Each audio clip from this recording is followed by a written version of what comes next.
Ready to go. So I'm Megan Pagliaro. I'm a PhD candidate at UC Berkeley in Albert Ruiz lab. I'm excited to talk to you all today about my research, which focuses on the effects of tidal marsh restoration on the food web structure of estuarine fish communities.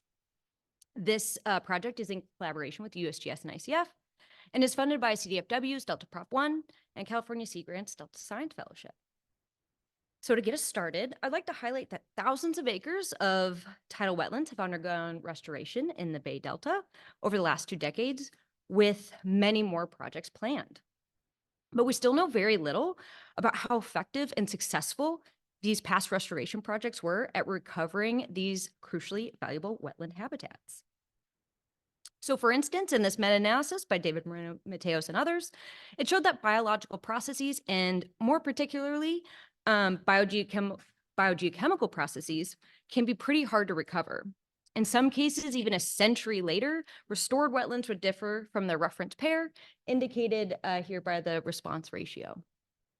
So I hypothesize that this may be because key links within the food web may be missing, even if most or all biotic components have returned.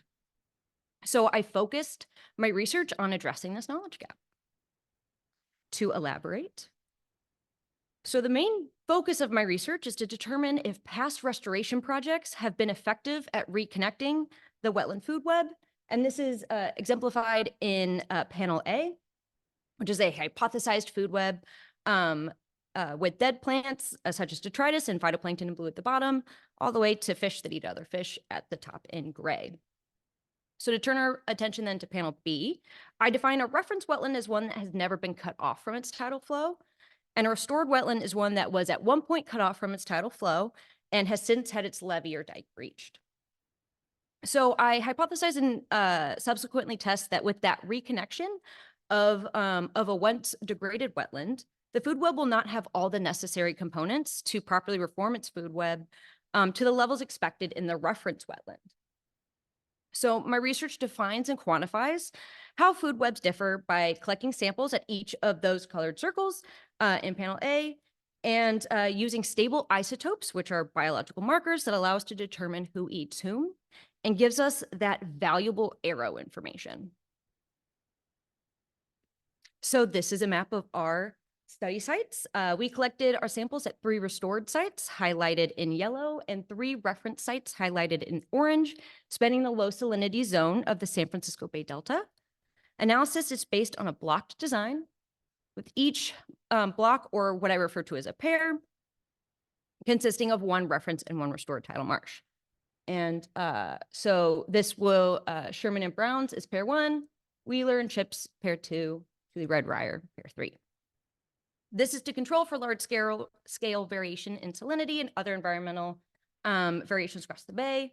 We've already completed 4 sampling seasons in winter and summer of 2020 and 2021, with the latter being abnormally dry.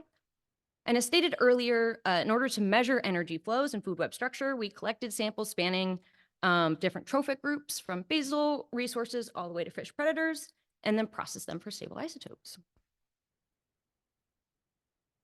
So we collected carbon, nitrogen, and sulfur isotope data for all components, but today I'm just gonna talk on our data from 808 fish and 80 detritus and phytoplankton samples.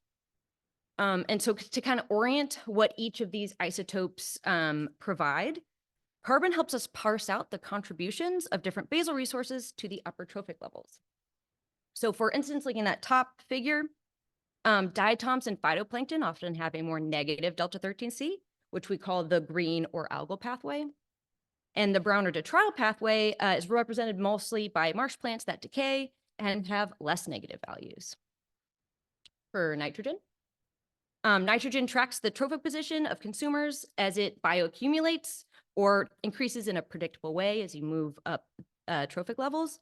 But things do get less precise as you have high amounts of omnivory in the food web, like in our system. Finally, for sulfur, sulfur present in the oceanic water column or the pelagic zone is highly enriched, plus about 20 parts per million, while, and that's highlighted in pink. And while sulfur present in freshwater sources like rivers or rain have lower enrichment values, plus 0 to plus 15 parts per million, that's highlighted in green. So I use all this isotopic data to achieve two main goals that I will discuss in this presentation. So with the nitrogen isotopic data, I'm able to calculate food chain length, or the number of links between a basal resource and the topmost predator. And with all three isotopes, I can calculate isotopic niche volume. So that is the volume that encompasses all isotopic values in a community of consumers. And that's graphically illustrated by Rossman et al. 2016. And we use this calculate isotopic niche volume through the R package niche rover, which allows us to calculate the hypervolume estimates of our food webs. So all these three isotopes allow us to create essentially a bubble of a niche that we call the niche volume for each of these fish communities at each of our different sites. So moving on to putting these metrics into practice and showing you some data soon. First, a hypothesis. Starting with my first goal of examining food chain length across marsh pairs. With food chain length, we hypothesize that there are larger food chain lengths in reference sites versus restored sites. And here is our data. So we calculated food chain length by using the fish species with the highest average delta 15N as the top predator, and the average delta 15N of detritus and phytoplankton as the baseline. So to orient you all to the figure, food chain length is on the y-axis, and site type is on the X, so a reference site then restored. And these are columned into each pair. So pair one is the reference and restored site in orange and yellow as with the map. So that would be, pair one, for instance, would be Browns and Sherman. So overall, the trend that we saw with food chain length is that reference sites do have higher food chain lengths as we hypothesized across, oh yes, panel A is across both years, and then panel B is just the data separated in 2020 and 2021, given the different, a much more dry year in 2021. We were interested in seeing what those dynamics had on the data. So across both years, reference sites did have longer food chain lengths across all pairs. And but when you split it across years, pair one in 2020 and pair two in 2021, there were no significant differences with, so there's definitely within year variation when it comes to these dynamics. So next I wanted to take a more in-depth look looking at these trends by adding our other two isotopes and looking at niche volume. So for our second goal, I'm first going to look at the variation in isotopic volumes across all of our marsh sites. And then after, I'll look at specifically native versus non-native fish. But for the whole community, we hypothesize that there are larger isotopic niche volumes in reference versus restored tidal marshes. So reference tidal marshes will have bigger bubbles and restored will have smaller bubbles. So we calculated the isotopic niche of volume for each fish community at each site. Panel A is, again, across all sampling seasons, so pooled data. Panel B is separated in 2020 and 2021. And as with the food chain length plot, orange is reference, yellow is restored for pair one, pair two, and pair three. The numbers directly above each box plot dictate the results of a Cohen's d analysis of statistical testing. So it's effect size analysis that ranged from a small effect size, which is light blue, a medium effect size, medium blue, and a large effect size, dark blue. So the darker the blue, the more significant those differences. So overall, reference sites seem to consistently have larger isotopic volumes than the restored pair for that year, as we hypothesized, but with one exception. And that exception involves our youngest restored site, Tule Red, which was breached in October of 2019. So in looking within years, in 2020, or 1 year after Tule Red was breached, its isotopic niche was greater than that of its reference counterpart. But the following year, Tule Red's isotopic niche is now lower or equal to that of its reference. So we think this potentially supports the trophic surge hypothesis, or the idea that a sudden influx of decaying terrestrial plant matter with breaching creates this influx of nutrients that brings in invertebrates, and then fish that eat those invertebrates, and et cetera. And so it's this accelerated first stage of succession before dynamics such as competition take over and restabilize the system. So the next step too is I wanted to look at if these trends in niche volume were as a result of fish abundance or fish diversity. So I ran a resampling analysis on the data. So I first controlled for abundance, which is C and D in purple. And then the second I controlled for diversity, which is E and F in green. So when controlling for abundance, meaning that there's the same number of individuals in each pair, the trend very much follows as what we saw in that previous slide. But when controlling for diversity in green, so there's the same species per pair, the differences are much more muted, as also seen by the lower Cohen's d scores. So that means that variation in species diversity is likely the driver for differences in niche volume across sites. So moving on to the final component of my talk, I wanted to look at generally comparing the difference between native and non-native or introduced species pooling across all sites in years. And so to do this, I looked at first the size of each group's niche volume, and then the amount of overlap in that volume as well. So not just the size of those two bubbles, but what is the degree of overlap in space? So figure A shows the difference in the overall size of each group's niche volume. So niche volume being the y-axis, and whether it's introduced or native being the x. Introduced are in gray, native species are in red. So as you can see, introduced species have a much larger niche volume than native species.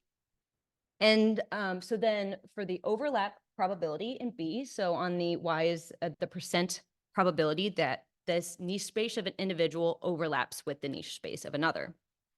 So, so what this plot is representing is that the introduced species in gray, there's an average of about an 82% probability that an introduced individual has the same niche or overlaps with their niche with a native individual.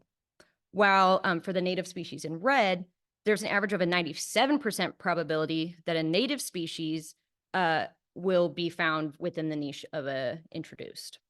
So what do these two things mean together? And so this is kind of visually what this data is saying. So introduced species have a larger niche volume, which means they're eating a wider variety of food sources and could be considered more generalist than native species. And as for amount of overlap, introduced species have more niches that are unoccupied by native species. And so thus they have less competition pressure for resources than native species do on average. And while native species are almost always competing for their niche space with an introduced species. I do want to mention though that this data cannot tell us whether an introduced species outcompeted a native species for that spot, or a native species first went extinct and then a non-native occupied it. And so in summary, reference sites did have larger food chain lengths than restored as we hypothesized. For niche volume, we did see larger average isotop niche volumes in reference versus restored tidal marsh food webs. But the youngest site, Tule Red, did perform better than its reference site in 2020. Species diversity is driving differences in niche volumes, not abundance. And introduced species are consuming a wider variety of resources and occupy a larger number of different niches than native species. And so to conclude, my findings thus far have shown that food web structure is not immediately recovered with tidal marsh restoration, and highlight the need to incorporate the measurement of actual connections between the species as a key indicator of restoration success. By using this data to compare tidal marsh food webs across multiple reference and restored sites, my study advances our understanding of restoration success to support native fishes, including lungfin smelt. And with that, I have many people to thank, and we'll take any questions.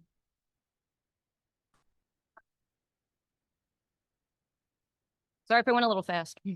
We have plenty of time for questions.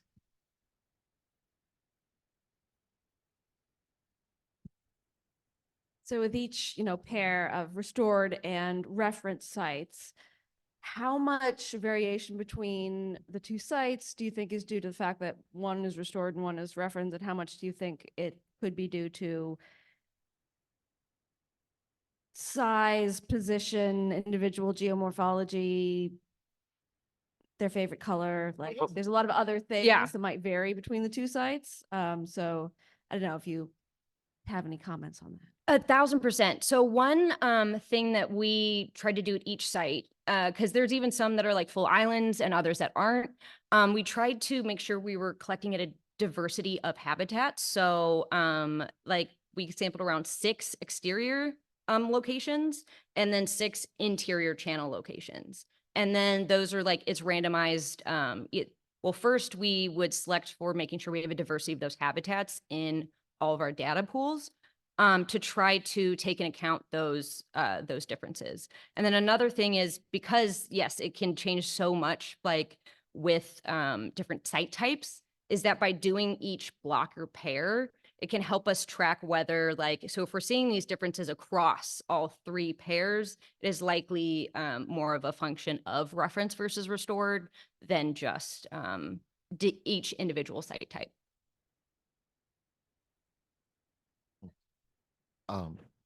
Maybe this is really obvious and I'm just restating it. So if I am, forgive me.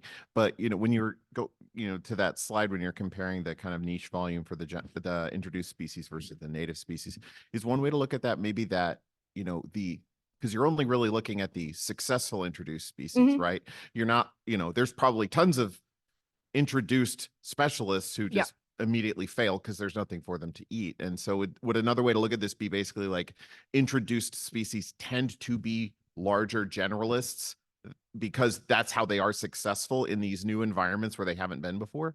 1,000%. Yeah.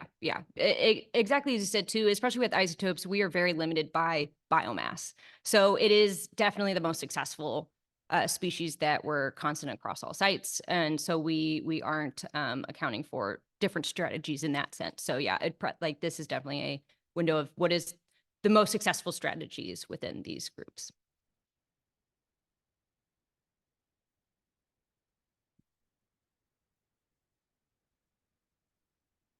I have a question kind of about the food web about the ecological niche reconstruction from the isotopes.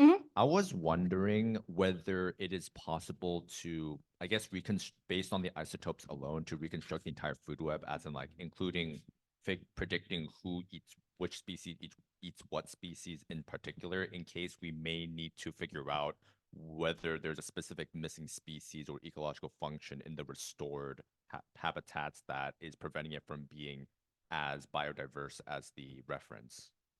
So I first want to just give a caveat that to say with stable isotopes, there's always that there's probably going to be holes that we're missing. Again, half of a nature of biomass, like if there was not enough of a species for me to collect, I couldn't run stable isotopes on it. It's possible that there's not enough of that species because they're eaten constantly.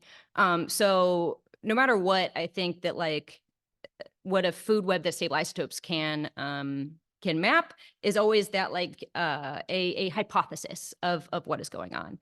But yes, we can definitely do that. So I've actually collected data from not just detritus, phytoplankton, multiple groups of invertebrates, terrestrial invertebrates, for 2 different emergent vegetation, 2 different floating vegetation, submerged vegetation. So this is just chapter 1. Chapter 2 is where we're doing exactly that of, I was just trying to, like get my, just dip my toe in first with all this massive modeling. And then, yeah, chapter 2 is where we're going to be essentially attempting to do just that and having every component of this food web. What are we able to see that is, are like, what are those linkages that are connecting easier? And is that trend, is it site specific? Is it across all of our different site wide? So, yeah. Thank you. Great, thank you. Easy question, I hope. Are the native species of fish responding in a positive way to the restoration actions? So from what I have seen, so Thule red, we did collect longfin smelt in our processing, and Thule red was Thule red and chips. Those were the only sites where they were at. So Thule red is a very young restoration and immediately was being used by this species of concern. So in in my very, small opinion, like that planned restoration, that so much work and energy put into it is clearly already so effective at hitting our management concerns. And so my next steps are definitely to see, though, like what are the mechanisms that are actually causing that, and can we target those mechanisms for future restorations? And in the long term, how many years do you think it'll take before you see a fully restored native fish population? So Sherman, correct me if I'm wrong, was like restored over 70 years ago, and is still not yet hitting the same levels as its reference browns. But again, it wasn't a planned restoration. And so as also from the Moreno Mateos paper, you're seeing like 100 years later, there's still these differences. But I think that with more targeted planned restorations, that I think is definitely the future, is that we could hopefully get closer to those management goals. Okay, so let's thank the speaker again. We move to the last one. Rosemary.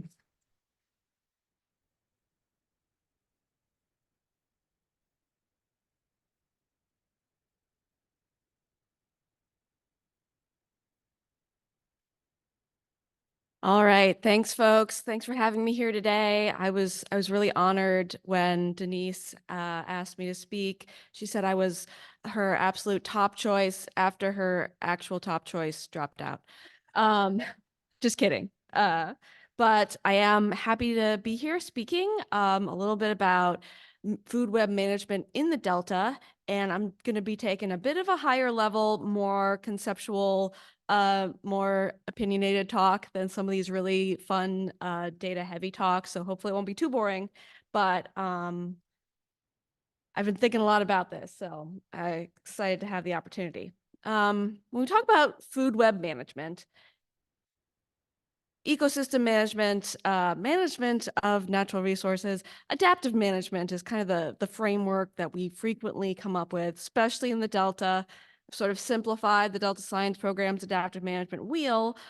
The basic idea is you start with a problem, you set up goals and objectives. Ideally, these should be SMART objectives, so specific,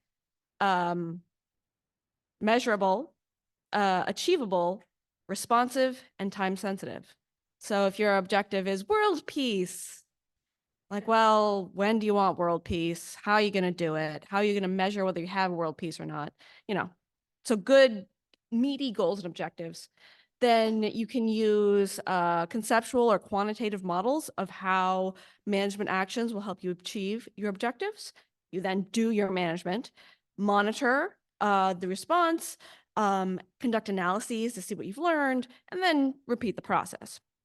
We've heard a lot today about the monitoring and analysis section, but in my opinion, I think the hardest part of this wheel to implement in the Delta for ecosystem management is actually the goals and objectives stage.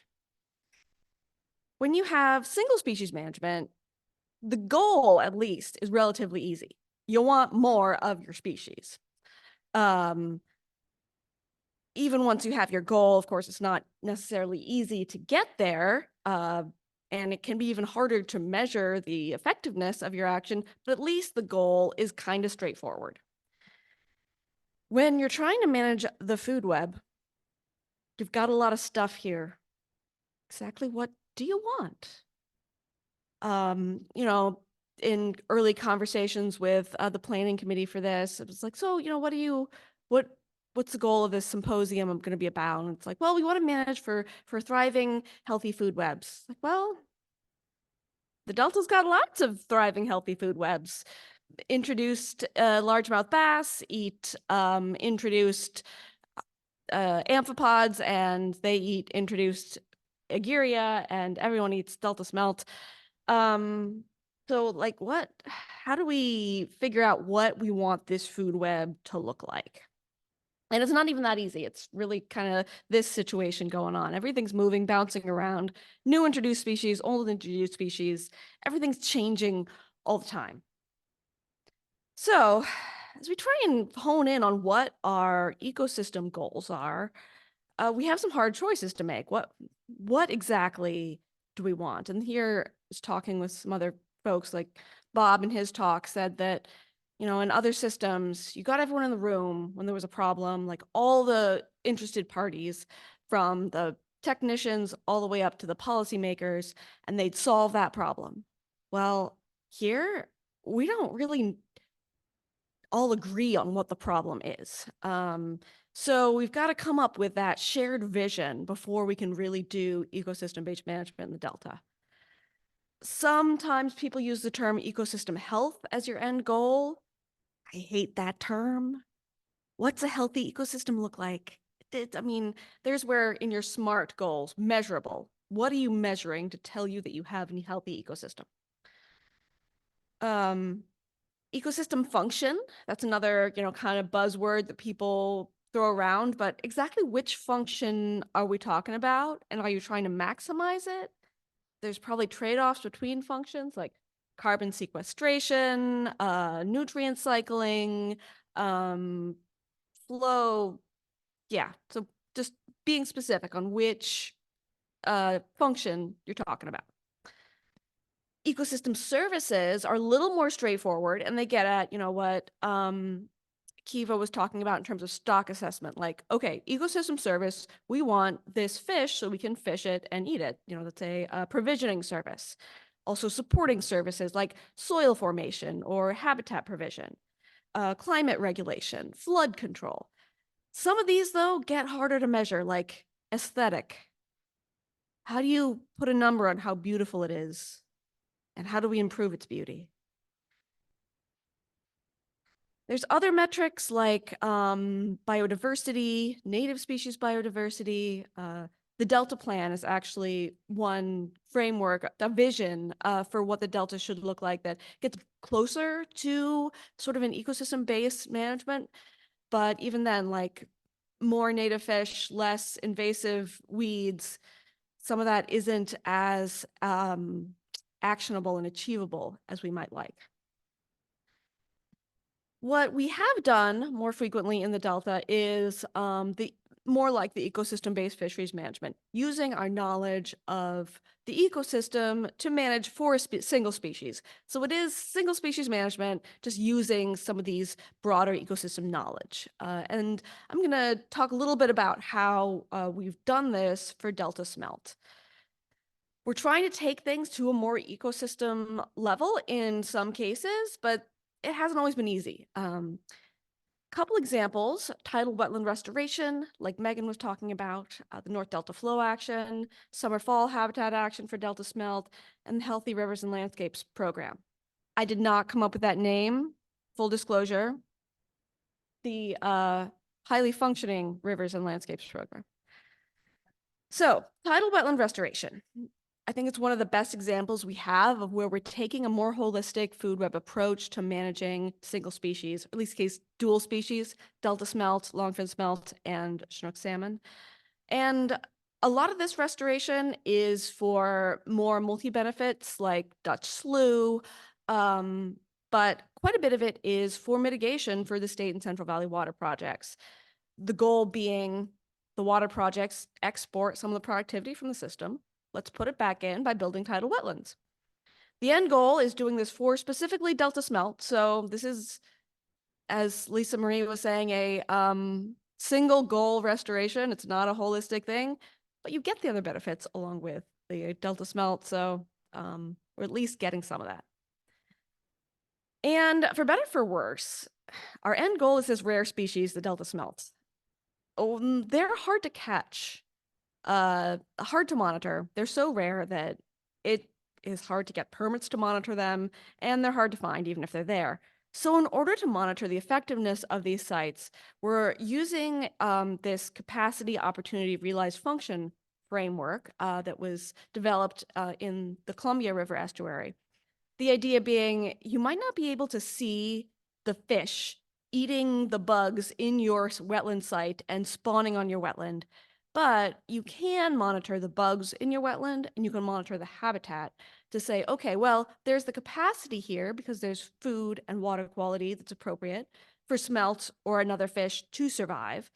they have the opportunity to get here. The breach is open. It's on a good migration pathway. So even if we can't get to that realized function, we've got most of the way there. And that tells us a lot about the food web, gives us a lot of ancillary benefits for the rest of the ecosystem. So we're learning as we go. Another example is the North Delta Flow action.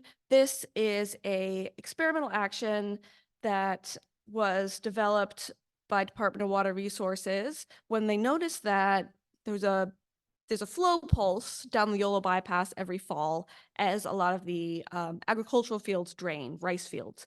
And one year they saw like a lot of phytoplankton production downstream and said, well, maybe we can use this flow pulse to get more productivity for Delta smelt in the Cache Slough area where they really like hanging out. So again, the goal is benefiting Delta smelt, but they really took a food web approach to developing this management action and monitoring the effectiveness. So there was a recent synthesis of several non-managed flow actions as well as 3 managed flow actions where we intentionally pulsed a bunch of water down the Yolo bypass. This is just the flow down that Yolo bypass. And we monitored all of the water quality parameters, the fish assemblages, phytoplankton, zooplankton, benthic invertebrates, put it all together to figure out, was it working? And actually, we saw some years, we did see a response downstream in the Cache Slough area, or we saw high productivity downstream in the Cache Slough area. We couldn't always conclusively tie it to the flow pulse. And then there were other years with flow pulses that nothing much seemed to happen. There was definitely high productivity in the Yolo bypass itself and the tow drain, but we're currently having to sort of reassess our conceptual model as whether or not this is a good idea. But it's an excellent example of how we're using that adaptive management cycle and what we know about the food web to develop management actions. Another one is the summer-fall habitat action for Delta smelt. The idea here being that smelt tend to be food limited in the summer and fall during their juvenile and subadult life stages. We know that they really like the low salinity zone from about 0.5 to 6 parts per thousand during this life stage. And when Sassoon Marsh and Sassoon Bay, where there's high turbidity, is in that sweet spot salinity zone, smelt seem to do better. They have better foraging, body condition is better. So we want to be able to freshen Sassoon so smelt can spend the summer and fall there. And we used a hypothesis-based approach to monitoring the effectiveness of this action. The 2 basic actions that we have to move fresh water into Sassoon are the salinity control gates, which make the marsh fresher, and moving fall X2, which is the 2 parts per thousand isohaline, if you're not familiar with that term, basically increasing outflow down into Sassoon Bay. We monitored the results both in terms of water quality, salinity, temperature, turbidity, and food, zooplankton. And seeing that, these higher flows, which freshen the marsh, also bring in a lot of freshwater zooplankton from upstream. In designing our monitoring, wanting to take a food web approach, we had been also monitoring phytoplankton community composition. And in our reports that we were giving to our regulatory agencies, we had a certain high-level regulatory agency staff person who shall remain nameless say, why are you giving me all this phytoplankton data? Smelt don't eat phytoplankton. So we were trying to take a food web approach, but there was still a disconnect with what we were doing with that data because we honestly couldn't conclusively tie phytoplankton to zooplankton. And that's one of my next steps that I'll come back to. So we're also looking at the potential to use managed wetlands, like Kyle was talking about in Sassoon Marsh, to bolster the food supply while we're doing this action. My final example is the Healthy Rivers and Landscapes program. You may have heard it by its former name, the Voluntary Agreements. It's been rebranded because Voluntary Agreements is a terrible name. You have no idea what you're agreeing to, and it's not actually voluntary. but it is instead a alternative framework for updating the Bay Delta Water Quality Control Plan. And when I say it's not voluntary, everyone came to the table voluntarily, but if it is adopted, it will no longer be voluntary. The idea behind this program is to update the water quality control plan with both habitat commitments and additional flow commitments. And here we actually do have multiple beneficial uses that the State Water Board is thinking about in making this update. It's not just delta smelt, it's estuarine habitat writ large, freshwater habitat for everything. Fish migration, fish spawning. There is a rare endangered species, beneficial use, as well as many human uses, but it does give the opportunity to take a more ecosystem approach to evaluating your regulation. So again, with this novel approach, we're taking both stationary habitat, so tidal wetland restoration, riverine habitat restoration, spawning habitat restoration, and additional flow commitments to get synergistic benefits of flow and habitat together, rather than just having hard flow standards. So in order to figure out whether this plan should be adopted, the State Water Board, with the help of DWR and CDFW, did a big analysis of the potential benefits of this program for a suite of species. It did not really go to the full ecosystem. There's a little bit of sort of qualitative description of benefits to the ecosystem as a whole, but quantitatively, they evaluated salmon, split-tail, sturgeon, longfin smelt, starry flounder, bay shrimp, Eurythemera, and Neomysis mercedes. So it's better than just a single species, but I think we aren't quite to the point where we could have done a model that incorporated the interactions between species. So moving forward, if this plan gets adopted, there's a really even more rigorous science plan that is going to try and take some of those more food web-based efforts to monitor the effectiveness of the program. Similar to the way we're monitoring the tidal wetland restoration, they're looking at biomass of invertebrates in these restoration sites, even using stable isotopes to get at some of the ecosystem processes, as well as native fish presence and use of the sites. So it's getting in the right direction, but we haven't completely wrapped in the full vision of what ecosystem management should be. So what do we need to make ecosystem management a reality? I put a green check mark next to the problem, but as I was talking with people earlier, I'm not even sure if we have a shared vision of the problem. I think we all can agree that the ecosystem isn't what it should be. So that's why I put the check there. But, and we also have a lot of really robust, great monitoring, great data sharing, great analysis. More and more super smart people graduate from college every day, bringing their analysis skills. But closing this loop, I think what we really need is focusing on the shared vision. What goals and objectives do we really want to achieve with managing the Delta ecosystem as a whole? Or the Bay Delta entire estuary ecosystem, the Bay Delta watershed ecosystem, the world ecosystem. Drawing those boxes, like Lisa Marie doesn't like. If you make your box too big, like, I don't know if I can manage the world's ecosystem, but we'll try. We also have a decent amount of conceptual and quantitative models, but we could do better. And management interventions, we have some, but we're really going to need to develop a lot more to achieve some of the goals that we might want. A few of the gaps in the modeling and monitoring phytoplankton communities, like Brian said, don't really know what's going on. We can't predict the blooms. Can't necessarily know which ones we want and which ones we don't want. We don't know what the zooplankton eat. It's confusing. Zooplankton drivers, again, we don't know what the zooplankton eat. Don't know which phytoplankton they prefer. Don't know what the detrital processes are going on. Are they really going after a lot of this?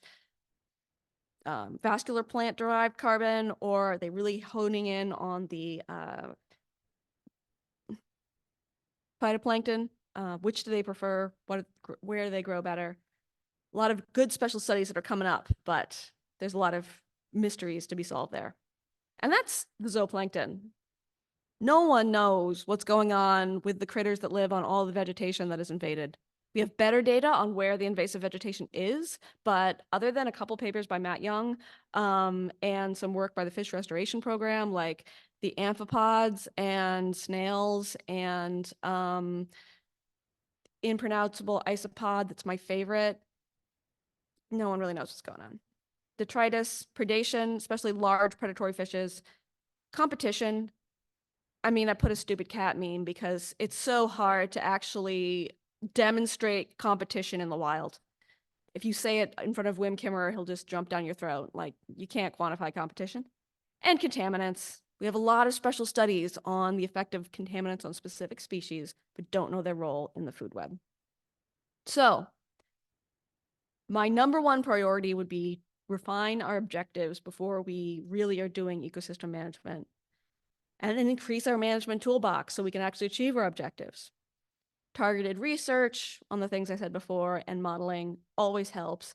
But in a lot of cases, single species management might just be the more expedient way to go, especially in the short term.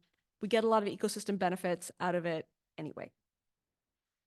And if I have time, I'll take any questions. Demonstrating things we don't know. This is a picture of a large predatory copepod munching on a larval fish. Thank you. So, yeah, well, clap. We will be a little over the break, but let's have 1 or 2 questions.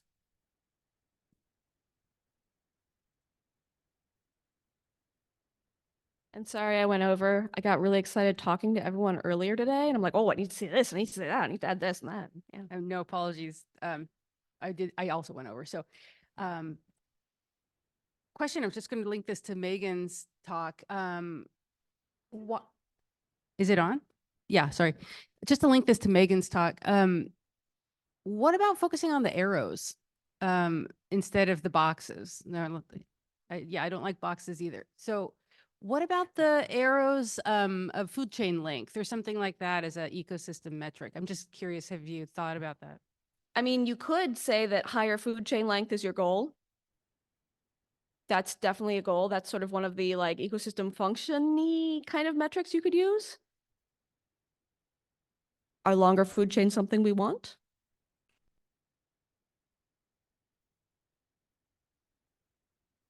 I don't know. I guess I'm thinking why remain in the species, the things that can be measured with these, the current monitoring system as opposed to stepping beyond that. I mean, I think again, we could measure anything we really put our mind to, but do we, that's where I want to like start with the goal. Like, are longer food chains something we want? Is increased rates of predation something we want to decrease? Is zooplankton biomass accrual, like figuring out why we want to measure the thing, I think. Also, I started before this job with the Fish Restoration Program, monitoring tidal wetlands. And before anything was actually restored, we had to come up with a plan for what we were going to monitor. And everyone was telling me, oh, you got to do process, you got to do process, you got to do these processes. You need to measure process, not just biomass. It's really hard. And that's where like targeted special studies to give you a little more information about the process and like maybe develop some models that you can use with just biomass. Having a long-term monitoring program that actually does like productivity incubations or stable isotopes long-term. It's not a simple thing to implement. So I think a lot of people start with the simplest like standing stock. But if we had goals that said like, we really need to know this, then like it could be done.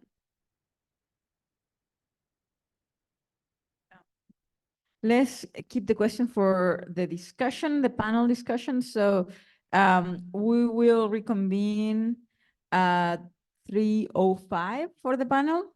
So we need to move some chairs there and all of that. Thank you again.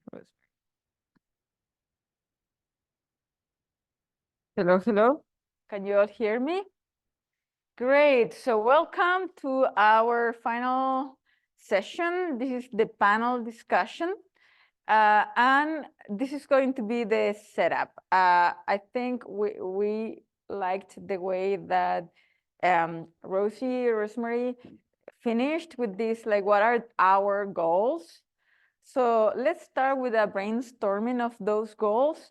And as I see fit, I have the questions all organized by Sophia. So I might bring some of those questions that people asked throughout the day and before the symposium, like during registration, I might also find a way to ask them. But please also raise the hand and we will have microphones going around. Okay, so what are our goals for the Delta? Who wants to start? What is your goal, any of you, for the Delta? Yeah. My goal for the Delta is for there to be reconnections among the landscape to create habitat mosaics with lots of natural variability in processes that then generate, I won't use the word healthy, generate multiple functions for a variety of different species and taxa. That I'm sure I'm gonna be in the shower later and remember other things, but that kind of encapsulates my goal for the Delta. Just said everything. It's Kyle raised the hand. Yeah, just raise the hand and microphone is gonna go Okay. around.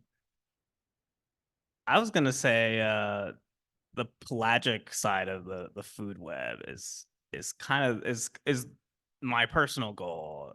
Is what I'm most interested in trying to promote. But using a bunch of different means to boost the pelagic side of the food web, whether it's through my biased research of like of using managed wetlands or through smart tidal restorations or other means, because that's one of the big things that's been declining. And also, like, not just focusing on native species only, but also just the functional groups so it's almost more of like a trait-based approach. This follows on Denise's comment about habitat mosaics, and the physical dynamics in the Delta, from my perspective, have changed incredibly from the dendritic system to our current channelized system. And what we've kind of destroyed these gradients, there's physical gradients, and we've documented again and again the kind of phytoplankton gradients across this, the nutrient gradients that exist across these physical gradients, like the mixing zone in the Deepwater Ship Channel. And it's my understanding that the fish love these gradients. John and Matt have told me. So we see a lot of biological activity and biogeochemical activity along those gradients, and we've destroyed most of them in the Delta. I suspect, though I'd like to have a little bit more evidence, that if we restore them, we could achieve a healthy ecosystem.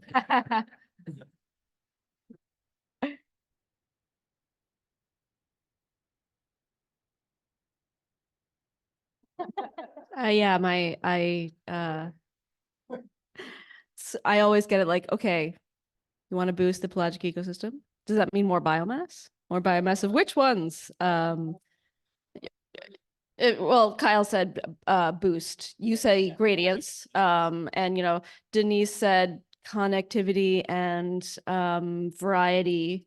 So like thinking, okay, how are we gonna measure that? And is there like a ideal number that we're going for?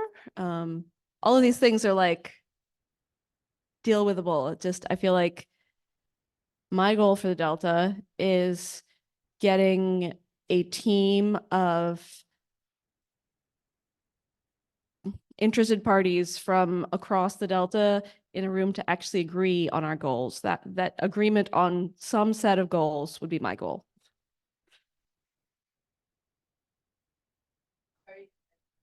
Can I add to the question a little bit? Yeah.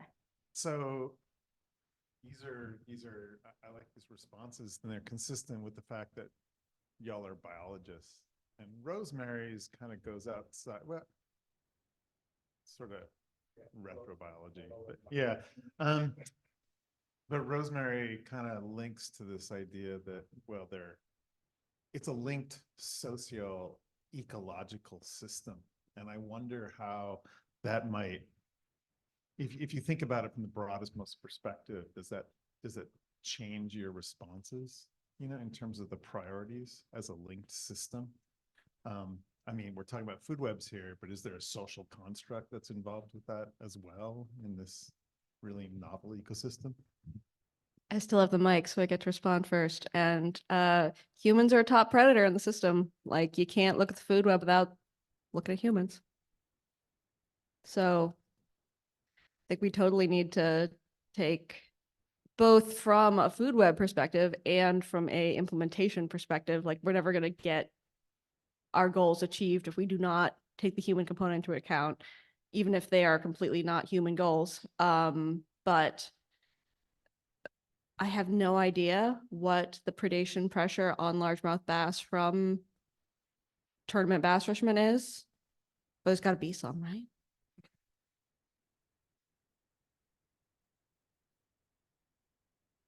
I'd like to follow on to that about, you know, the social aspects of it. When Fernanda asked the question, you know, what the goals should be, or I forget exactly how you worded the question. I was sitting here thinking, you know, quite frankly, as a bit of a real outsider coming in and looking at the situation, I would just like to understand it. I would just like to understand how the Delta works. And then it got me thinking is,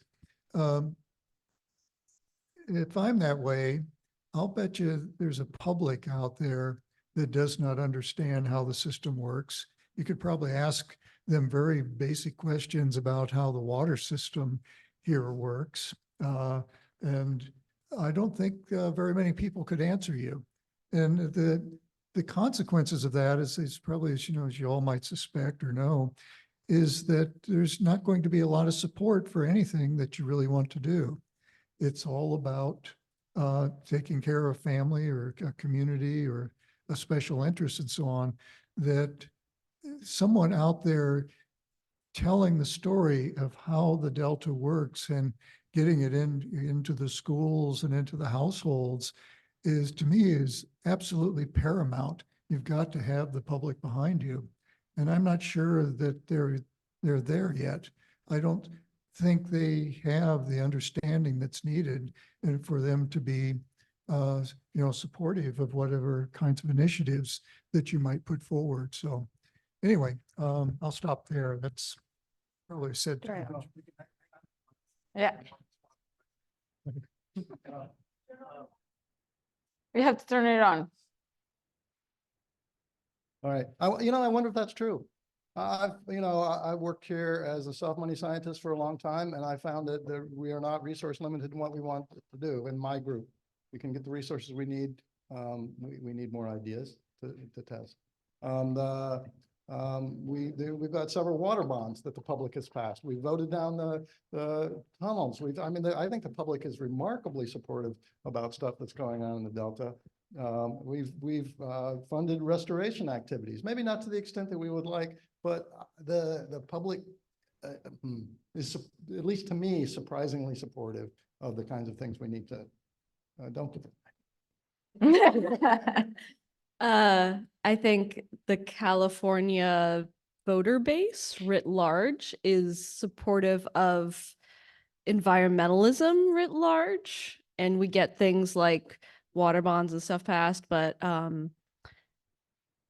I think the people living in the Delta are not, there's a lot of very motivated, very motivated people living in the Delta who do really care about the Delta ecosystem.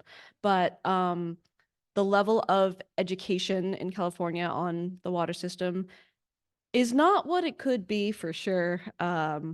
And I've been in public meetings where there's been public comments about how terrible it is that sea lions are coming into Stockton and that's a sign of salinity intrusion. Like, no, it's not. But I will plug the effort that DWR is doing, getting scientists from the Interagency Ecological Program into middle schools in Rio Vista, which is the heart of the Delta, to teach them about the water around them. And they certainly do not have any, even their teachers do not have much background in how the water system works, what the ecology of the Delta is all about. The kids' parents is the first time they're learning about how a lot of this works. Yeah, there's a lot to be done on education and outreach. I think communication with the general public could be a lot better in terms of the details of how the Delta works. Yeah, I think that community-based ecosystem management is extremely important. And I do think that, like you were saying, I think that the education can be lacking a lot of the time. I fully agree that I think that a lot of voters can be very supportive from a broader perspective, but yeah, I think there are specific populations of people in the area that might have a higher education of the ecosystem that they're a part of, but it is very niche of the people that have that opportunity for learning about their environment. And I think that a big part of what we do needs to be understanding that we are not the sole benefactors of the Delta, and we are not the only people who understand what is happening in the Delta either, because there are people who may lack education on some regards, but are people that are living in the Delta on a day-to-day basis, or that have long-term knowledge of the Delta, like our Indigenous populations. And I think that having a more community-based approach whenever we're talking about ecosystem management is extremely important.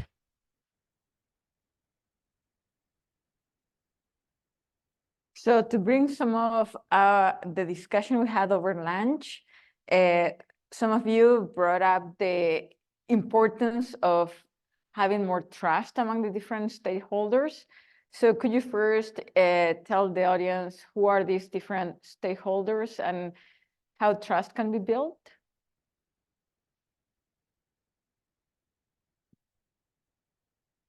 I guess I'll take that one.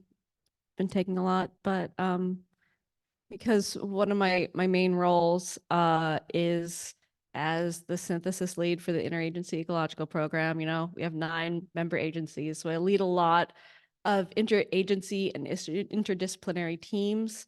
I work with other outside interested parties a fair amount, and it's hard to develop trust when different agencies have competing mandates, especially people, you know, outside the government agencies, working with the people of the Delta who often have not had the best relationships with the government, and building trust with those communities. It's hard. I don't have a bulletproof answer, but coming to every interaction with respect and assuming good intentions goes a long way. The other thing that is a bit of a cop out, but I have recently come to realize the great benefit if you have the opportunity to work with professional facilitators who it's their job to build trust amongst different parties. I'm amazed that people exist who want to do this for their job because it's something I am not good at and do not enjoy at all. But I've worked with some absolutely amazing facilitators who can help create a psychological safe space for everyone to bring all of the information to the table, get all of the information put out there in a non-judgmental way, and then try and come to a decision. Getting the information out there is often the easier part than actually coming up to a decision when you have conflicting goals. But yeah, I don't have a magic answer for that, but those are some steps in the right direction. So everything she said, and then in addition, listening, just number one, listening. I want to plug this Delta Residents Survey again that was led by the social scientist that was, I think, hired through the Sea Grant program. And basically, if you look at it, there's answers to questions. What do you want? What do you value, and so on. And I think the point of reading it is hearing what people who live in the Delta say about what they want to see, and you'll be surprised. It's not predictable per se, and it's a some things are counterintuitive. So you can't have your cake and eat it too. Sometimes there'll be two things that are disconnected. But the ideas of them valuing the ecosystem, valuing the place, valuing all the food web, not just producing fish, but actually the diversity and the aesthetics and all these things. They actually value these things. And so I would say building trust strongly starts with listening, but then also providing access to the table, access to not just saying, oh, you're invited, but making sure that they know how to share information that could actually then lead to impact. And so there's a lot of opportunities for this that I think we've dropped, that we haven't really pursued in the past. And going forward, I do think that the resident community will be a bigger part of consortia decision making and so on. And also tribal partners have just really risen to the occasion and brought in really good, thoughtful insights to longstanding problems that often have solutions, again, that are outside the Delta boundaries. And so just thinking big, I think we could learn from those communities for sure. This is a little more specific to Sassoon Marsh, where I work, but I think it's an interesting microcosm that could maybe be applied at a bigger scale. But I've been really impressed with the Sassoon Marsh Resource Conservation District and the way they essentially operate a co-managed system.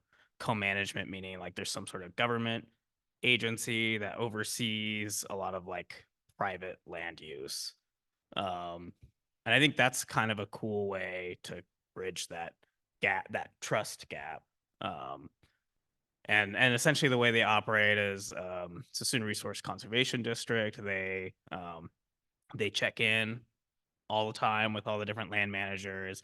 They also try to bring in scientists. They connect. That's how I'm connected with them, is essentially through Sassoon, the Conservation District, and then also through DWR. They connect us with DWR.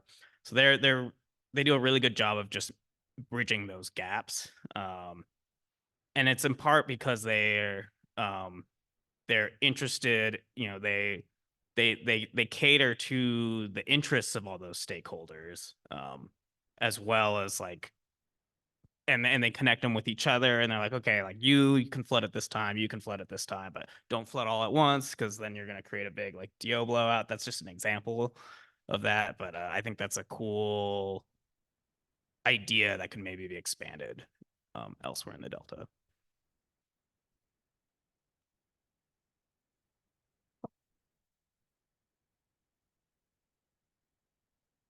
The word stakeholder comes up a lot.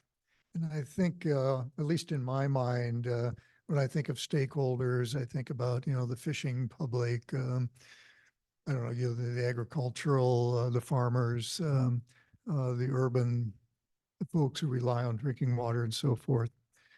But from my experiences, largely in the Pacific Northwest,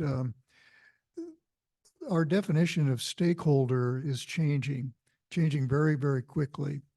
And that, for example, in the Northwest, it used to be, I can remember, I guess when I was a young professor, if we wanted to discuss something that had to do with the environment, we could go to, Champion Timber or any of the places, any of the family logging groups, and walk in and talk to the CEO or the president or the owner of the company, and we could come to some agreement on a reasonable agreement on, on what was to be done.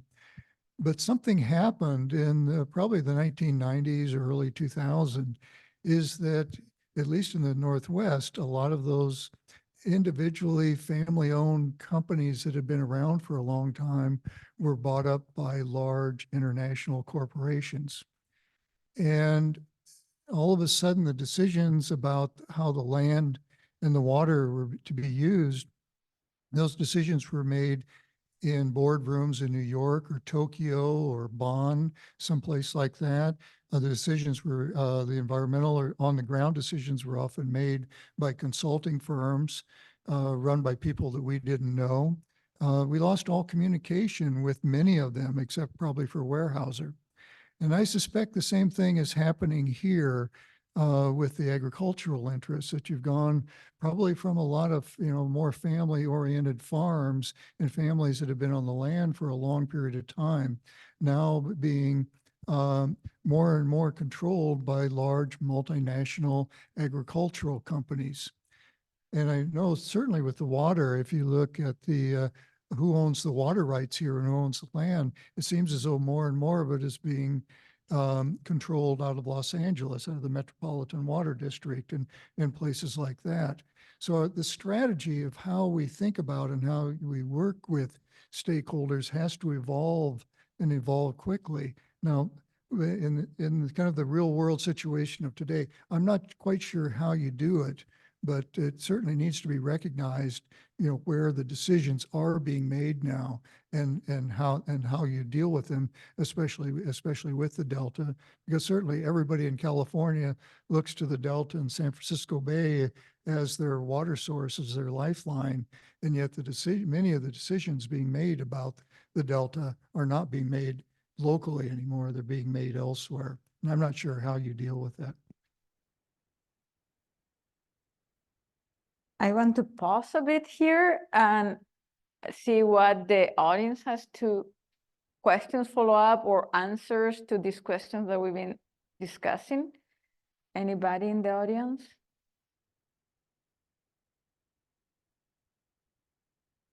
Your own opinions, follow-up questions? Not yet? Okay, there is one.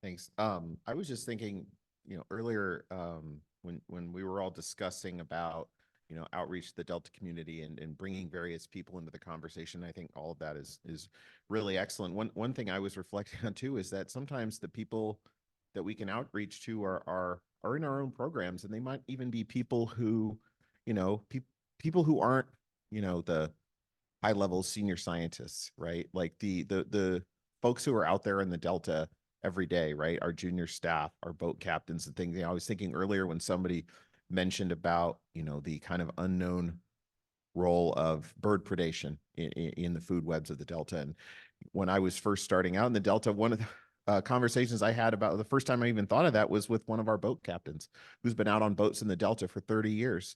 And he was just saying, we're, sitting up in the, front watching the water go by. And he said, he just starts talking about, I've been out here for 30 years and I've seen so many more cormorants than I used to. And I don't really think anybody's looking at that. And I didn't know anything. I still don't. But at the time it's like, yeah, gosh, I never thought of that. And, so sometimes, I think making conversations more inclusive is always a good thing. And I think, making more opportunities maybe for, I know we do a lot of work in IEP with making sure early career voices are heard and bringing in new people and bringing in that next generation of folks who are going to be making these decisions in 20 years, I think is really important too. So something to keep in mind as well. It's pretty entertaining to put like a CDFW field supervisor in the same room as a bureau dam operator, because their assumptions are completely different, right? About what flows should look like and what the response metrics should be like. And it could get pretty ugly pretty fast. So there's really a level of distrust that exists on like agency level among bottom line staff, among permitting agencies and respondent agencies. And this is an idea that I don't know if you've heard much about this, but in terms of engaging stakeholders in a process of both listening, but also educating in a series of structured interviews or structured engagement. Does anyone have anything? Do you know what I'm talking about? I was just about to add, it sounds like overall we need to just get a lot better at our science communication across all levels. Like that's for communicating within your own department, communicating across departments, communicating to the public. I actually just, the Delta Science Program had this workshop where for the whole first day, we just worked on, it was like almost improv level communication of our science and how difficult it was, but how crazy at the end of it we could understand and connect with like, I mean, a whole variation of topics. Like I don't know anything about algae blooms, and by the end, like I was able to converse and connect with other colleagues about their research there. And it's hard. It's extremely difficult, but I think that up to this point, there's such a like focus on rigor, on showing that like this is important, this is like big enough, this is complicated enough that it's important. But sometimes it's like that the challenge of making things easy to understand and easy to connect with would, I think, solve a lot of problems. Because even with like from the dam managers, someone at CDFW, there's something there that they're seeing, that there's a part of that statement that is like, this is important. So like being able to like distill it down and then have that communication, have that conversation, as opposed to it being a conflict. But I think from that, we all need to just learn how to communicate better. And I think kind of building on that, conversation idea is that like, if you come into this, it's like, hi, I'm going to educate these stakeholders. It's not going to work out. It's a, hi, this is my background. What's your background? Where do we have commonalities? And make sure that that communication is a conversation if you really want to build the trust. I appreciate your comment quite a bit. I didn't catch your name, but that was a great comment to make. I'm actually a junior researcher here, and I like all of the data that I showed from all the eggs collected in the hatcheries around the Central Valley. I was in the hatcheries every single day collecting those eggs, and I learned so much from all of the hatchery managers around the Central Valley and continue to every time I go into the hatcheries. And every time I'm out on boats with different captains, like going out into the ocean to collect eggs as well, I learn so much. And I moved here in 2021 to start this research. And I think that some of the most significant things that I have learned about salmon in the Central Valley came from a lot of those people. So I think that understanding that yes, we have things that we need to communicate. Like I think that it made me a better scientific communicator in a lot of ways too, because I had the opportunity to share what we were doing a lot of the time that I was in hatcheries, as I was just sitting there conversing with a lot of hatchery managers and workers where I was just talking to them about our research and they were really interested and I got to just tell them what we were doing. But on top of that, they got to share with me different things that they were seeing in the hatcheries that I maybe would not have known about otherwise. Other issues that they were seeing with the fish that year that I didn't know about, and different levels of, spawning success that they were seeing that I didn't know about, of like a specific population and a specific hatchery. So I think that scientific communication and outreach goes both ways a lot of the time. It's not single-sided. And I think that whenever we see it as single-sided is whenever we can miss out on a lot of opportunities for learning ourselves as well.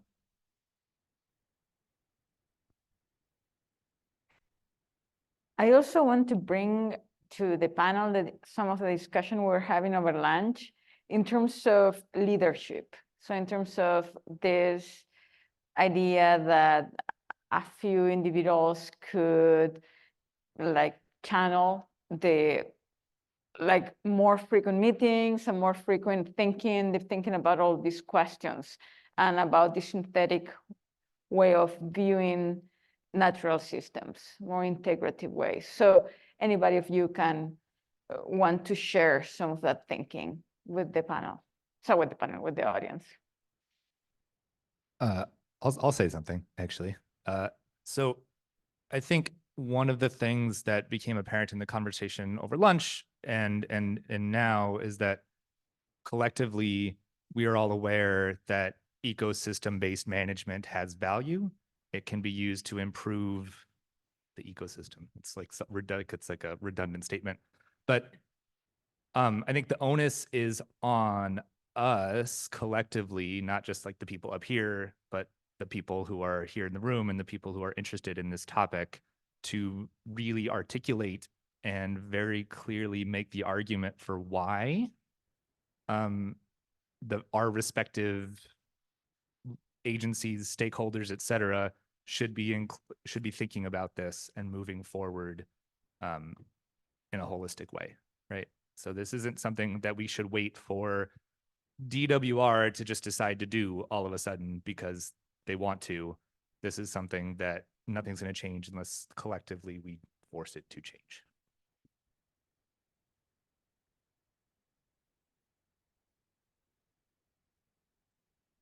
Now, a lot of my job is putting together teams of people to think about big problems. And so it's like, ooh, this is clearly like something that would be in my duty statement, to put together a team to like try and solve ecosystem-based management. And I think, unfortunately, like so much more gets done when there is a regulatory mechanism. There's like a hammer, yes. And right now there's no hammer that says thou shalt manage an ecosystem for food chain lengths of at least 4.3. I think we can probably find, if not a hammer, then at least a crowbar. It's just going to take a little bit of brainstorming to get a hook that like makes it really clear that, okay, if we develop this food web model, we can apply it to help Delta smelt or get the water quality control plan moving, or apply, this will help with these Delta plan performance measures. I think it just is going to take a little creativity. Yeah.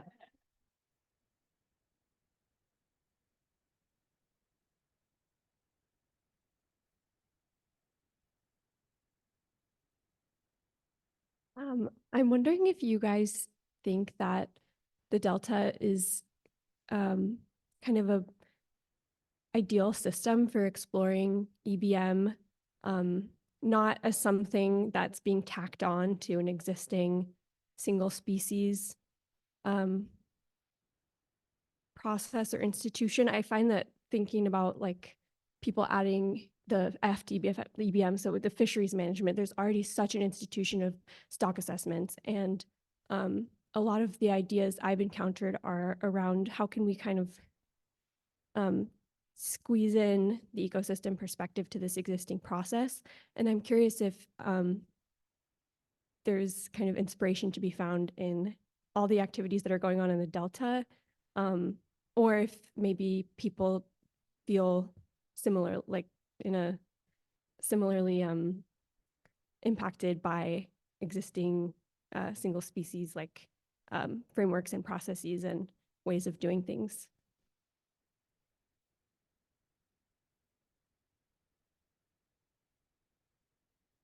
Can you synthesize that into one?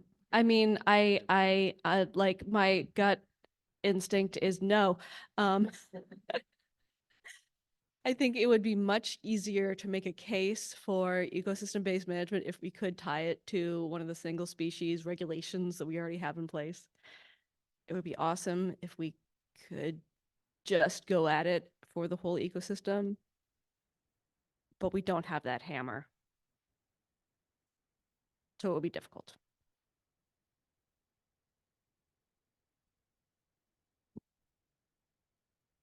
I'd like to come back to actually, it relates to this, but it's a discussion that we had at lunch revolved around leadership.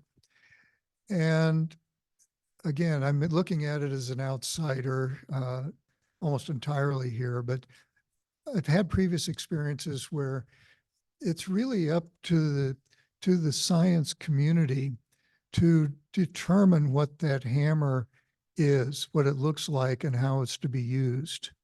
And it needs to be internally generated so that the science community comes together, outlines, at least a subset of the community initially comes together and outlines what they would see is a reasonable vision for the future that they think most people in a general sense, might accept and support. And by doing that, and through some things that we talked about over lunch, you can actually shape the size of that hammer, the type of hammer, and maybe even the hammer itself, so that the leadership among the agencies and the powers that be that determine the purse strings are actually coming to you saying, how much do you need? How do you want to do it? And, getting things going forward, supporting things going forward. But it's really up to us as scientists to come together and articulate that vision. And until that happens, I think you're always going to see a hammer coming around looking for you, telling you to do this or do that or do the other thing, when we've actually got the power internally here to educate the leadership and get them on our side so that we're working together and we're not just working for them. So leave it with that.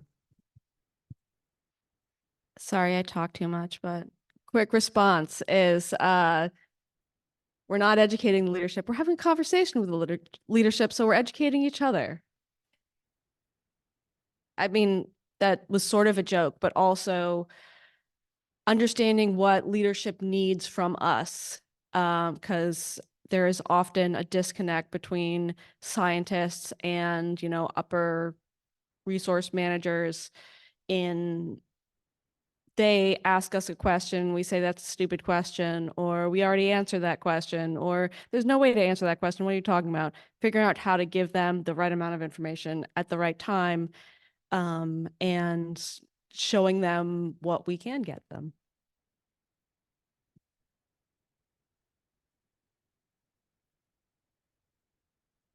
I'm going to add to this conversation, but redirect it a little bit. I just wanted to share something that I was thinking about at lunch. I hope many of you are really inspired by Sam Beshevkin's talk. He was the second talk of the day, and he had 8 data sets in the paper that he was presenting. And a little backstory on that is the Delta Science Program hosts workshops where they have early career participants come and get trained through NCEAS, which is the National Center for Ecological Analysis and Synthesis. It's such a fabulous program, and I really view it as like an incubator program where you bring in the next generation of scientists and train them up on data science and open science and synthesis, and give them a topic with latitude to be creative and innovative and come up with a question that they want to answer under that umbrella topic. That's kind of the idea behind it. And it was so successful in my view, and I learned so much from it myself as a participant. And I see now that like that model would be so important for educating the next wave of who becomes the next generation of leaders. So it's to me, it's not like leadership is the existing leadership now, but also, you know, training the next generation of leaders to have all these skills. And I just really thought that that was a nice proof of concept. So just wanted to share that.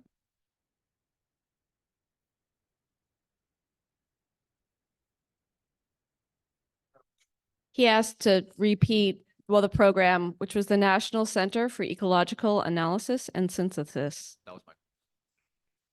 That particular workshop is put on by the Delta Science program, and they bring in NCs to do the training modules.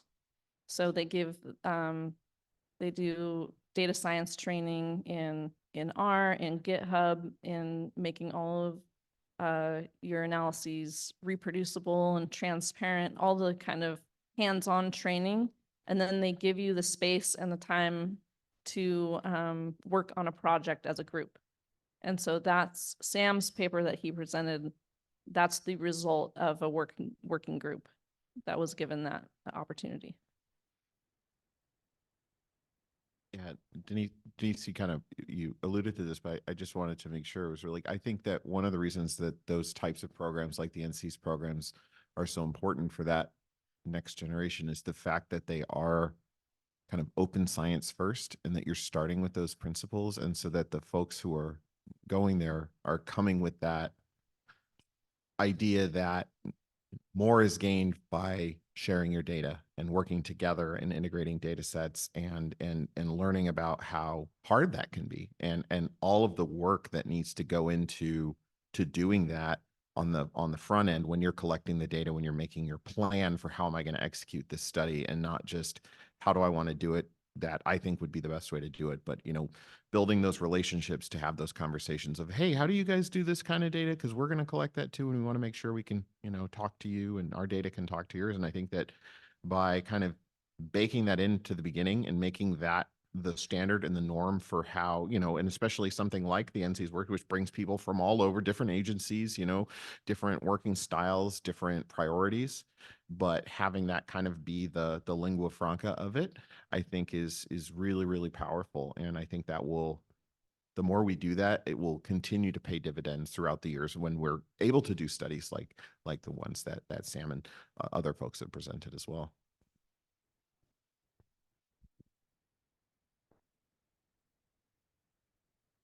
I just wanted to plug that. Thank you for bringing that up again, Denise, because it's a really powerful step forward for building not just a great paper, but a great data set and a great model for the future and a great community. It's team building. It's all of it, and that's what we're not doing currently. And so it's really a way to start pushing the ball forward, everything that we're talking about. I also like the idea that it opens it up to the next generation, younger folks. I was thinking about what John had said about the, you know, a listening session / education session at the same time, the bilateralness of that, and the need for us to start doing that, and perhaps in these exploratory ways, perhaps with a you know, with outreach education type settings that are fun, and start looking at data in a fun way. I mean, there's a lot better ways than looking at spreadsheets, right? I mean, there's just this is quite fun, exploring data. I think we might start doing that with people and hearing their stories, with their interpretation, their conceptual models. Everybody has a different. You show this the same graph to 3 people, they'll have different interpretations, and I think yeah, we're not doing science outreach kind of at the level I think that we could. And the NC's model, the idea of being exploratory together is, you know, a really inspiring part of that. I had a thought about getting people interested, and I was thinking about, you're gonna laugh, Brian, but boat trips, and just thinking about these Delta residents and how many of them actually know the land very well, but not the water. And so there's sort of a disconnect of the people who know the water and the people who know the land, and, you know, sort of building out the community this is a mosaic, this is a matrix, and this is your land. You know, I sound like Woody Guthrie here, but you know, it's all connected, and we need to understand how it's connected, and it's the next generation that has to see this. And we might be able to build some science out from that. So I don't have a vision exactly. I know I have some larger visions, but I just want to make sure that it's inclusive of, you know, what's coming in the next 20 years. Yeah, it's a little bit of a question, a little bit of a statement. I'm Tim Musson. I'm a scientist at the Sacramento Area Sewer District here in the greater Sacramento region. And most of us here today are scientists thinking about the food web and how it affects the Delta ecosystem. And to ask us what the priorities are for the Delta, I feel is a little bit misplaced, because we're scientists. We don't pick the priorities. We help people find ways to achieve them, right?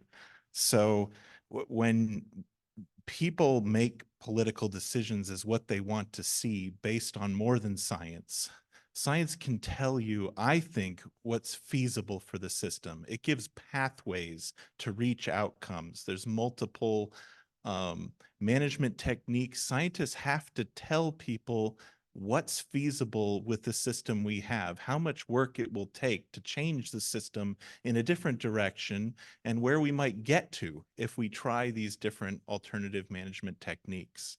But people have to pick where they want to go within these community outreach sessions. You know, everyone's opinion is important as to what community they want to live in and what goals they want to see. So should scientists communicate to them what's feasible? Yes. I think that when we pull back to some of the larger goals for the system, such as allowing native species to persist within the watershed that they developed in, allowing clean water that's accessible to people to swim, to consume fish, to have recreational activities, allowing the culture of the Delta to remain in place and grow into the future. These are goals that I've heard repeated throughout many different organizations, and they're the larger goals that we try to support. But as to which particular island gets restored, well, which species is most going to benefit from that? Who are the neighbors next to that island? Who's going to be using it directly? People's opinions are going to differ based on all the other values that they take into an account. And being a scientist who's like, well, this is the best Delta smelt island for restoration, I think we're going to get more out of that than anywhere else in the system. Okay. But is Delta smelt the ultimate goal for every restoration project? Is having more Delta smelt there going to allow more water to be exported toward the larger voting public of California who are trying to have that reliable water supply? Maybe the local opinion gets outvoted by the larger state. And again, that's not the role of the scientist. We're there to try to explain what we think might be feasible for the system, and then educate the people making decisions from the public up to those managers so that they have confidence that when we're putting public resources and other resources into management techniques, it's going to move toward those goals that we're hoping for. We have adaptive management, so if those goals aren't being met, we can change things around and still try to move toward that goal. I think we're trying to promote people's belief in science and I don't know, you can respond to that how you like, but I think that asking the scientists what the goals are is really tough because that's not really our role. But if we can help find ways to get to those goals that the community wants, and we can find methods to understand what those goals are, we're going to be in a better place to enact the studies and the knowledge we have to get where we need to go.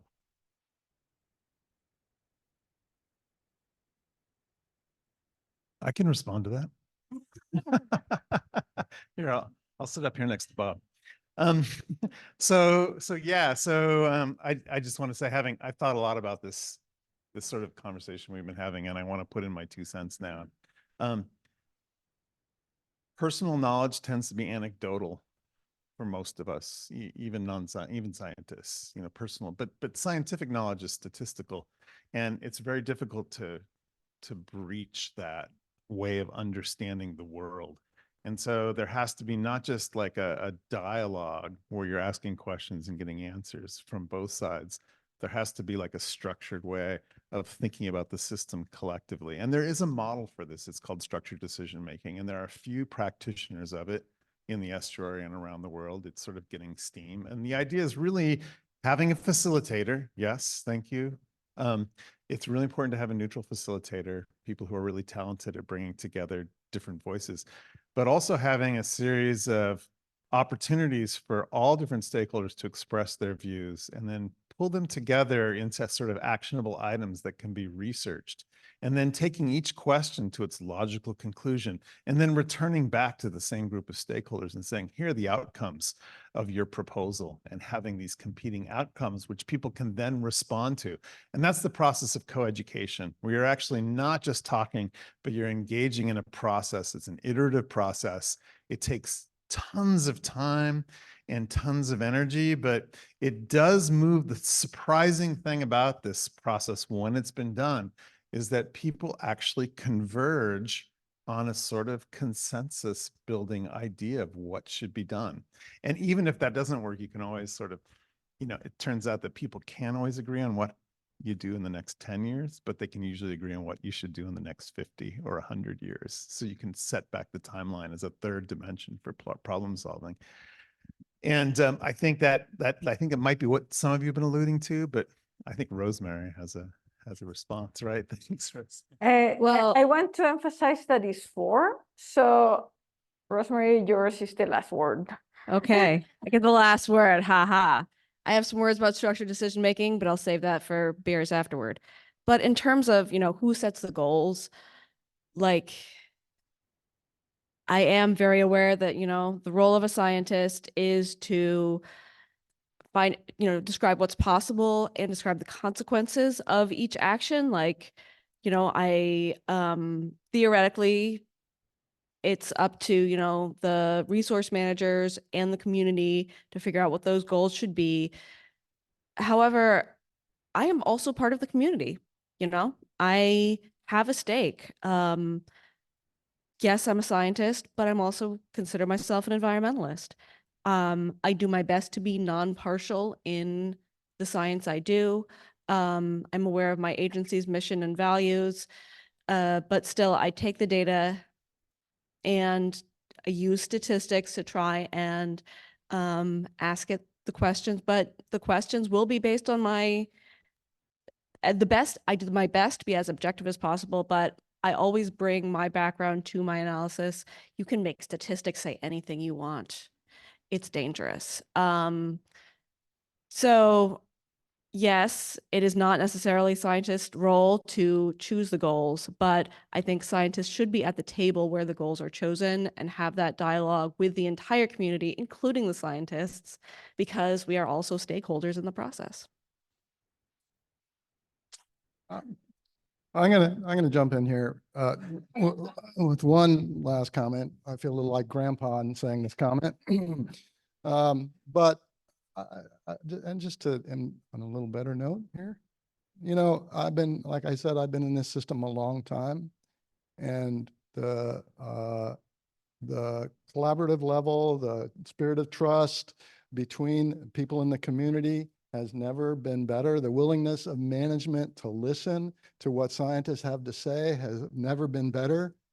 I'm not putting that anywhere on a good or bad scale. I'm just saying it used to be a lot worse.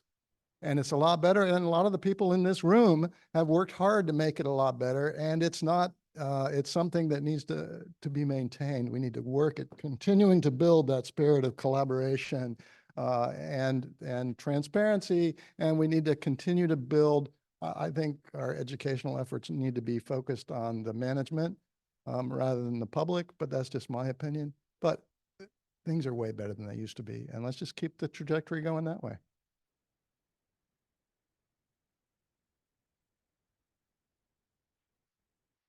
Okay, so thank you everyone for coming. And with that, we close the symposium.